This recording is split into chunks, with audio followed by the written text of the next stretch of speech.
waxay noo soo bandhigeen shaqada ay qabteen intay la ekayd wadadu siday ahayd hadda siday tahay yani waa wax aad loogu farxa oo tusaale u noqon karta isku tashiga qiimaha uu leeyahay iyo dadku inuu isku tashado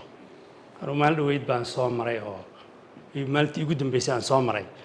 waxa weeye clip baan intaan ka soo duubay baan waxaan geliyey Facebook aan dhigay oo waxaan tusayay dadka qiimaha ay leedahay iyo wadada siday tahay quruxdeeda iyo sida tayada ay leedahay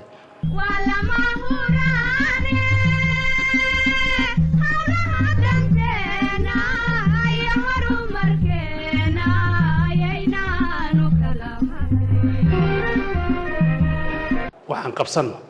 ammaan iyo dhaqaalaba midda amniga mas'uuliyaddeeda anaga qaadina insha Allah taala